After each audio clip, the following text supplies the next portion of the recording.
अगर मैं आपसे एक छोटा सा सवाल करूं तो वो ये होगा कि नेपोटिज्म इंडस्ट्री में कितना है और आपने कहाँ कहाँ फेस किया? यार I would say nepotism, second part of the question को मैं पहले आंसर करता हूँ. नेपोटिज्म में पता नहीं उसको क्लासीफाई कर सकते, but links kind of thing, I don't know if that falls under this kind of category. लेकिन नेपोटिज्म मेरे हिसाब से तो है. तो आई वुड से कि मेरा खुद एडवांटेज हुआ था उससे, बिकॉज हमारे सामने नेपोटिज्म का प्रोडक्ट बैठा है. I am being honest here. मतलब you do need references to get to places. Like मेरा जो फर्स्ट काइंड ऑफ अप्रोच था वो ऐसे ही हुआ था. Like Mehreen Jabbar was kind of good. Met my father somewhere. He worked in Pakistan Railways. तो वहाँ से हुआ. तो if that hadn't happened, maybe कोई और हो सकता था. तो help हुई, which is everyone needs that. और सबसे बड़ी बात किस्मत. बिल्कुल. दूसरी चीज़ हम डिस्कस करते हैं, डिजिटलाइजिंग कंटेंट जो हमारा हो रहा है, बहुत ज़्यादा डिजिटलाइजेशन हो रही है. तो कहाँ तक आपको इसका स्कोप दिख रहा है कि पाकिस्तान में फ्यूचर है इसका? फ्यूचर है, but at the same time वो बुरा फ्यूचर भी हो सकता है. Because just for the sake of content तो बहुत बुरा होगा. बिकॉज कि हमको डिजिटल पे जाना है तो वी जस्ट क्रिएट समको ऐसी सीरीज़ बना दें. कुछ एग्जांपल्स मैंने देखे हैं, आई डोंट नेम, लेकिन नहीं आप नेम कर सकते.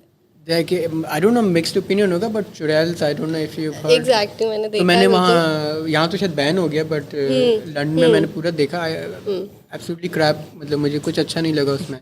एक दो एपिसोड्स होंगी, but even the story telling was very crap. तो just because we want to go digital we just create something. I don't think that is the way forward.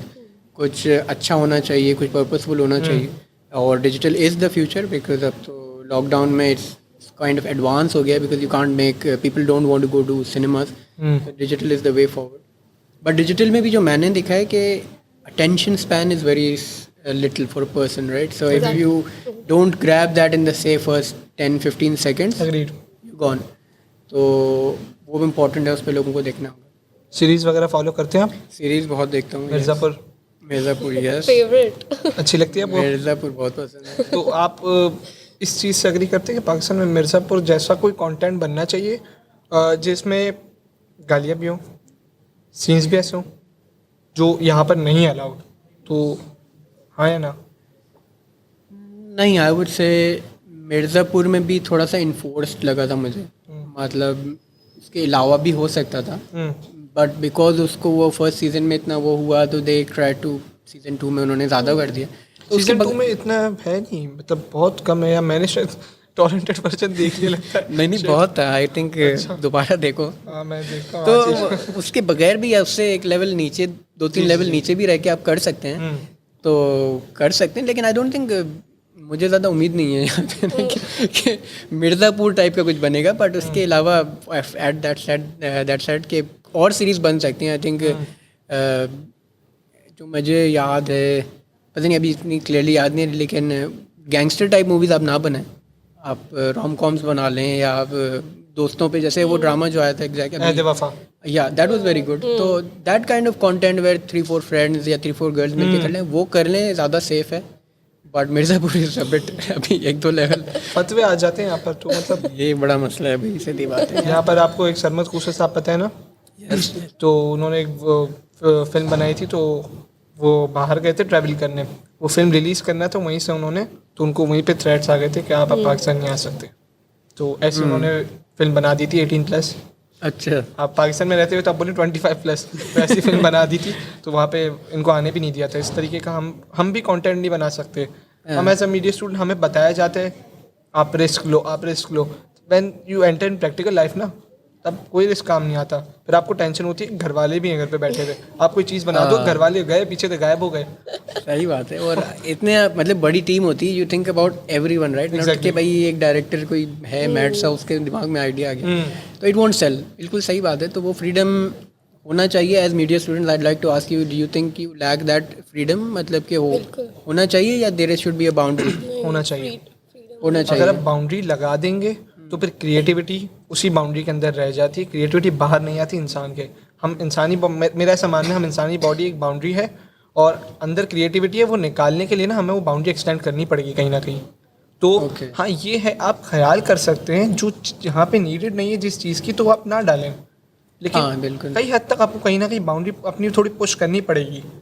अब वो आप किस तरीके से पुश करते हैं ये आपके ऊपर है, दिखाते किस तरीके से वो आपके ऊपर है। हाँ, दैट राइट एंड रॉन्ग और कहाँ रुकना है कहाँ नहीं, वो आपका अपनी चॉइस है।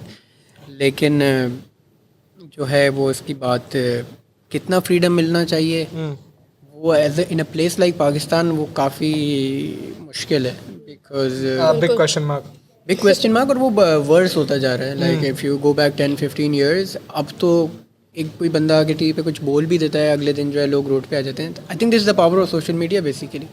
मतलब इतनी तेज़ी से लोग जजमेंट करना शुरू करते हैं और वो फैलती है चीज़, तो अब तो मुश्किल मैं होता जा आपको रहा यहाँ है। जहाँ तक आप कंटेंट की बात करते हैं, तो अगर आपने गलत कंटेंट बना दिया, आपका बच्चा गया हुआ स्कूल, वापस नहीं आएगा वो बच्चा।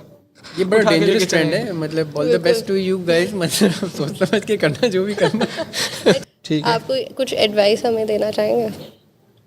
एडवाइस यही है कि जब सुबह यहाँ आया करो तो ज़रा ख्याल से आया करो, बिकॉज छट्टा बदीन नहीं, के पास एज अ तो मीडिया यूनिवर्सिटी स्टूडेंट आप हम मतलब हम दोनों को कि आप से कि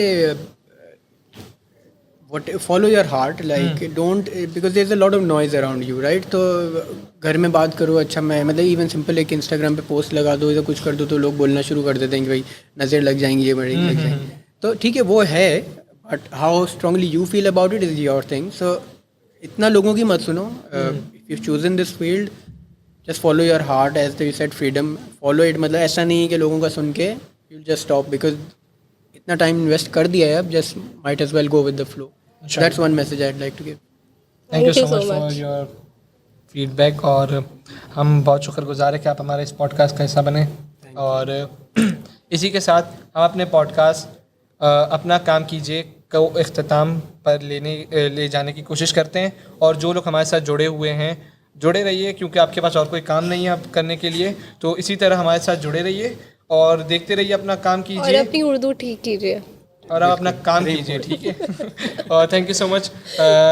इसी के साथ कि इंशाल्लाह नेक्स्ट एपिसोड में मिलते हैं। अस्सलाम वालेकुम रहमतुल्लाहि व बरकातहू। Thank you.